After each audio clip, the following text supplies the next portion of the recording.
Good morning, my friends. Welcome to this episode of Healing Your Codependency. I am Marshall Burtcher, and I'm your guide in helping you stop fixing yourself, start loving yourself so that you can liberate yourself from the need to be codependent to create connection, safety, and a sense of value in your life.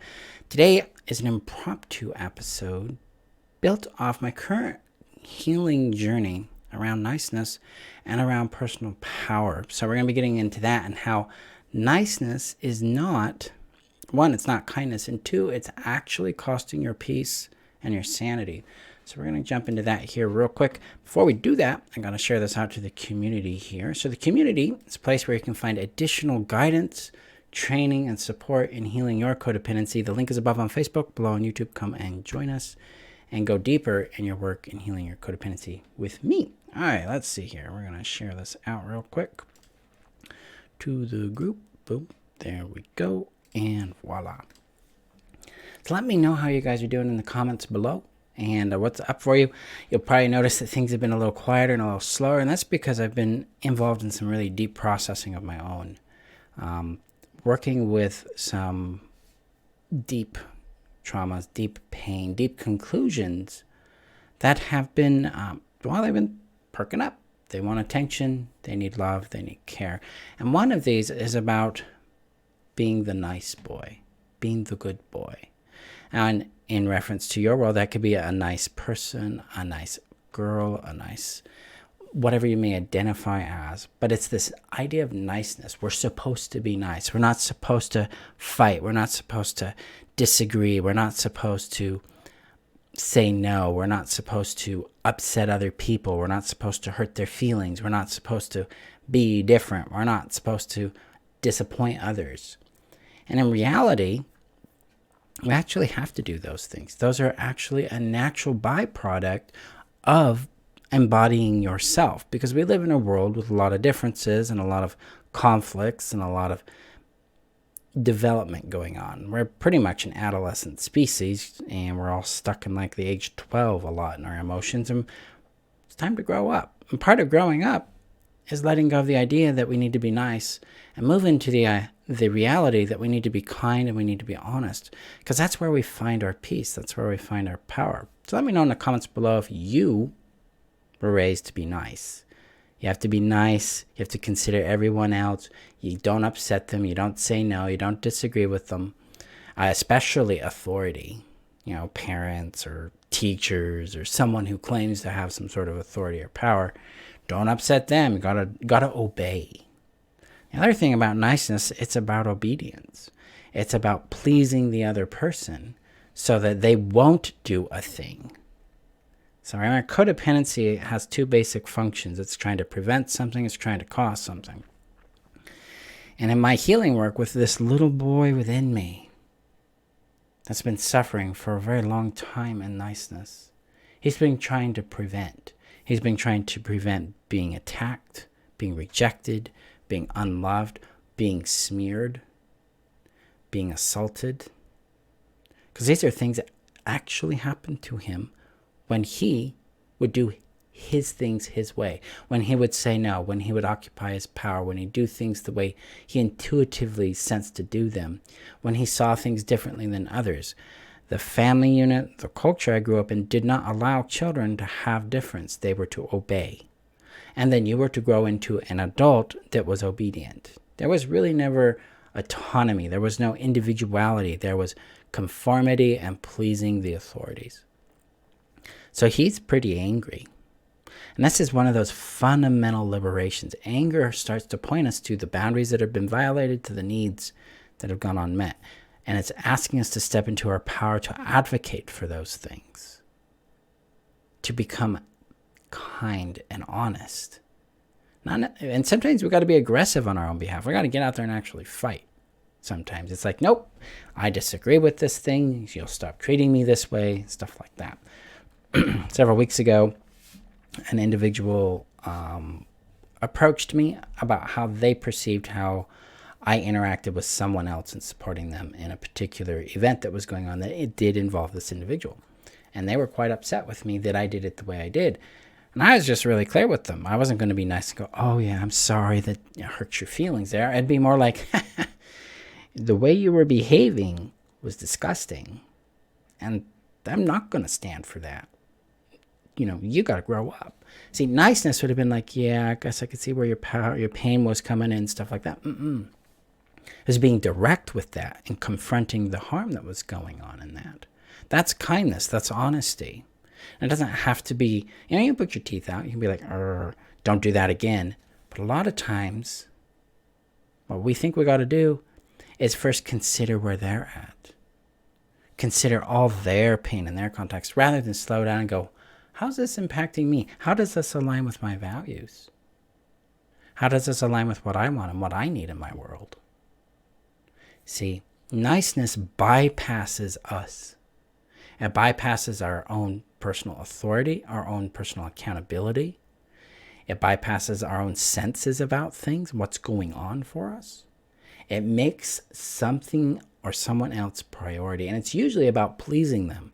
And a lot of times, niceness leads to enabling. Enabling is bypassing the actual consequence someone earns, but their choices and actions. So they get away with it because, we can't upset them even though they're behaving in disgusting ways. We got to be nice. Niceness short circuits our access to our personal power, to our own boundaries, to our own authority, to our own sense of things, our own emotions. Because the other thing, we have to play this role. So I can check the comments here. Hi, Satori. She says, oh yes, always look nice, act nice, and don't rock the boat. Yeah. This is especially prominent for you, Satori. Hi, Holly.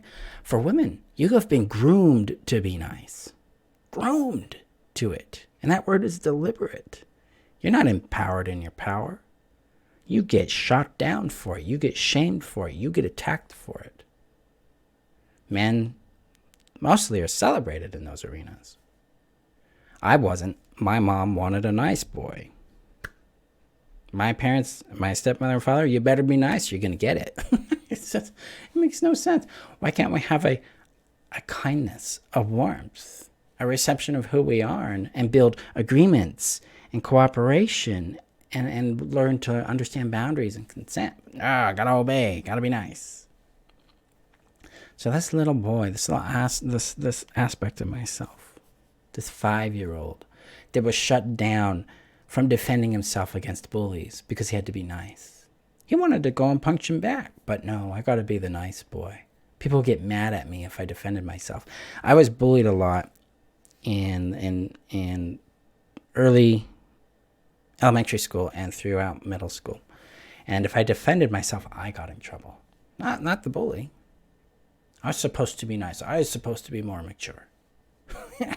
The dude is destroying my clothing. They're stealing my stuff. They're spreading rumors about me. They're hitting me. I was thinking about this yesterday as I was doing some processing with this pain, and that little boy's like, I just wish I punched him back. I wish I had stood up for myself, because there's such a vitality that comes alive in standing up and saying, no, you will not treat my body that way. You will not treat me that way. I will not tolerate this. So niceness, like Holly quotes here, it short circuits our power. So a lot of times people commingle niceness and kindness. So I want to differentiate these.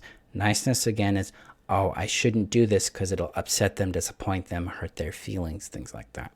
Kindness is an honesty about the situation, about how you feel about it, communicated in a way that respects yourself and others. So it's not name calling, it's not smearing, it's not abusive or harmful. It's direct. It's like, no, this behavior, this hurts, this stops now. It's having clear boundaries, like, hey, you want to be in my world? This is how you got to treat me. If you don't, you're not in my world. Kindness has a positive consideration for the other person without putting ourselves, our well-being, our safety, our value, our peace of mind on the chopping block. We're advocating for our peace. We're advocating for connection.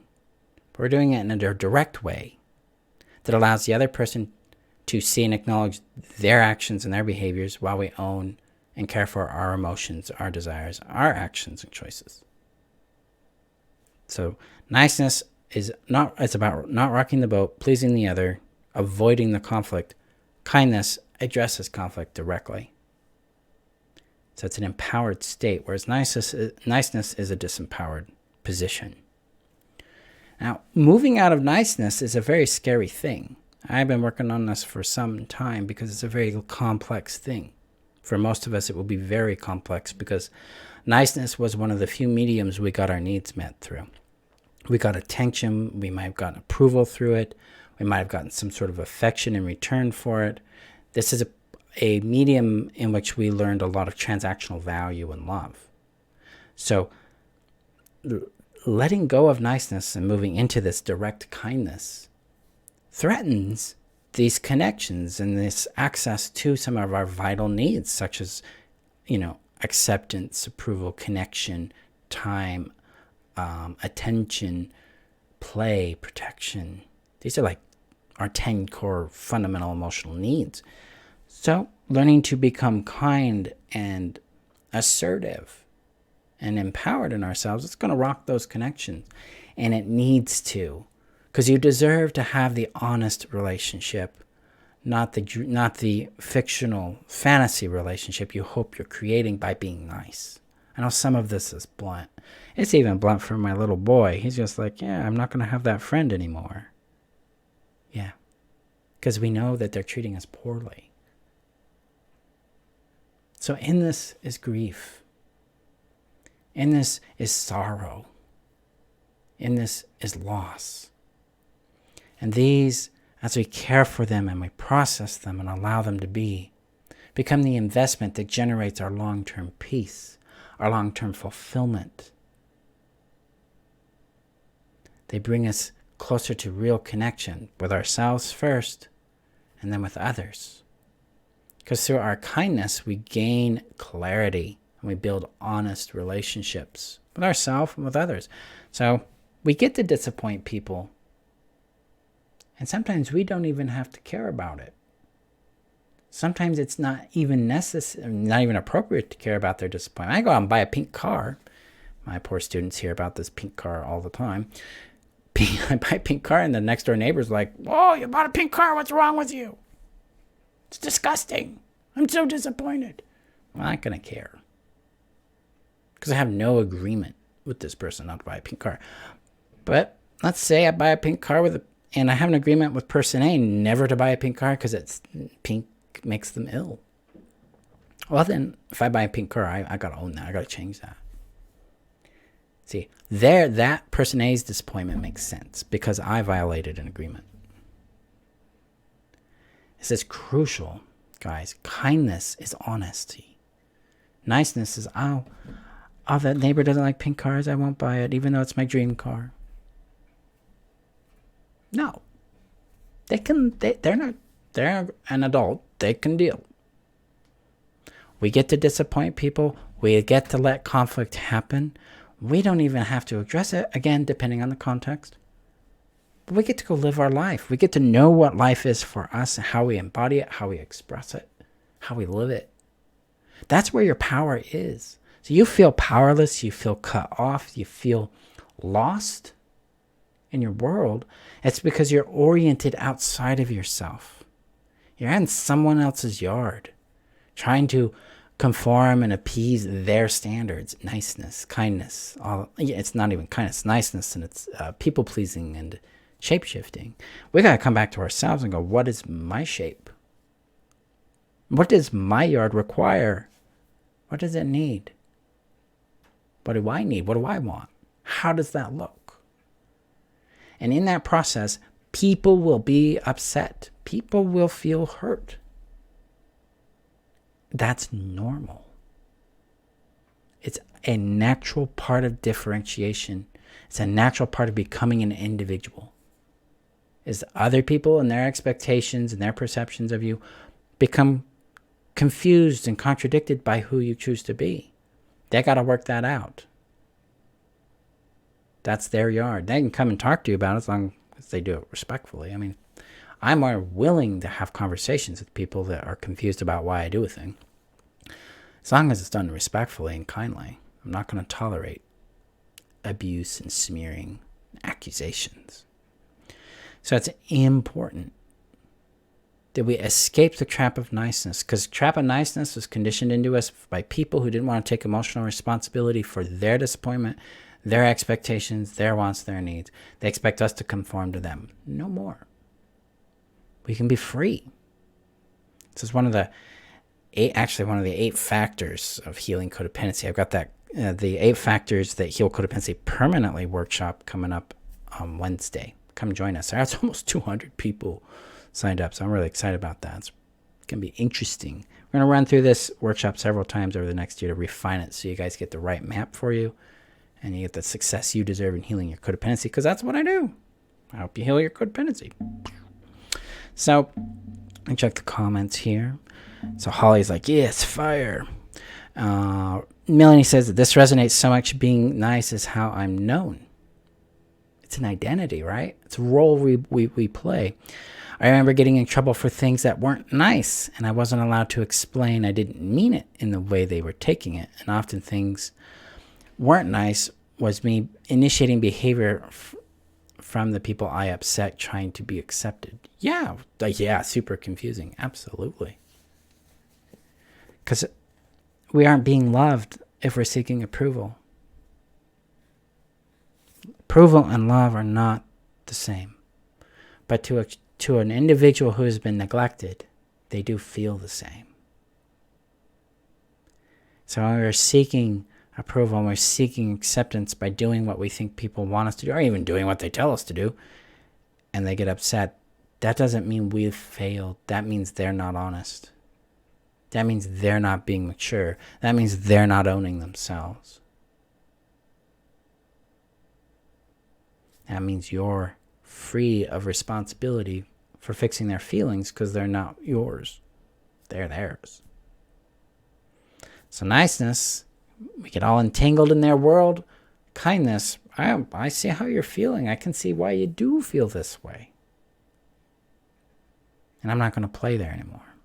I'm going to hold space for it. I can care, but I'm not going to fix it. I get to be me. They get to be them, and we get to work through that. So let me know. Let's see. Melanie shares, taught to be liked and accepted, not to rock the boat, neglect personal voice and opinion, not to upset others, because that's not kind. Yeah, that's not kind. What? Yeah, this idea of we shouldn't hurt people's feelings. People are going to have feelings hurt all the time. I mean, honestly, if I'm really honest with myself, I'm at Walmart and I'm walking through the aisle and they don't have my Reese's sticks and I feel hurt. As though, Walmart's supposed to give me what I want, right? We have to grow a bit to realize where our entitlements are and that the obligations we think that creates for others, and vice versa. When feelings get hurt, we can empathize, but it's still theirs, and it does not mean we did something wrong. See, outside the world of codependency, when we're in the world of interdependency and consensual relationships built on consent and privilege, people get to be who they are, and we receive them to see how they fit with us. We look for the compatibility component. What do I want? How does it work? And then what do I get when I combine that with the person I'm with? Do I get happiness or not? That'll tell you if it's working or not. So we start to know people instead of try to shape people. When we stop being shaped by people and we start sharing who we are with them. So this interchange of trying to control to get resources stops, and we start actually feeding each other because we can see, comprehend, and connect with each other. That's the work. That's one of the 8 factors. That's sharing ourselves. Boom. So come join us for the workshop. Link is above on Facebook, below on YouTube, and on my website at freetheself.com. And it's free. All right. I like the use of the word shape-shifting in this context. Yeah, because we're just Gotta be nice, which we contort into things. Yeah. So a question for you to take on your journey today. What shifts if you trust just a bit that you don't have to be nice in order to be loved? Let that simmer a little bit. Holly shares exactly why is it okay to neglect myself and my feelings and be unkind to myself by dismissing myself as to not upset other people's and their feelings. It's wild, yeah. Exactly. Why do I have to sacrifice myself? No, I don't. They get to grow up. See, maturity. Hey, people are different. Deal. Oh, you don't like me, person A? Go find someone you like. I'm going to go play with the people who like me. It doesn't always have to work out. It's not necessary. So, deep work, daring work, courageous work as we liberate ourselves from these constructs of control. And we move into the space of true clarity, true honesty with ourselves, kindness, so we can see and know what is real. Auto text it's a gift, isn't it, Holly? It is. What the duck, right? So go gently with yourselves, my friends. This is delicate, challenging work. Remember to praise and appreciate your efforts. Remember to recognize the gap between where you've been and where you are, because that's your progress. And if you want structure, you want support, you want guidance in this, come join us for the workshop on Wednesday, the 8 Factors that Heal Codependency Permanently. I'm teaching it at 11 a.m. Mountain Time and 6 p.m. Mountain Time, so you got options there. And then you can join the community, the Heal Your Codependency community, and get additional support. As well as when you enroll in the workshop, you get your opportunity to enroll in the Codependency Healing System. Because I only open it up enrollment throughout the year, and it's closed beyond that. So this is a chance to get in for winter enrollment. Yeah, what the duck? Go gently with yourselves, my friends. Kindly. Let yourself be more kind, a little less nice, and let's see what you discover in your world. See you later, guys.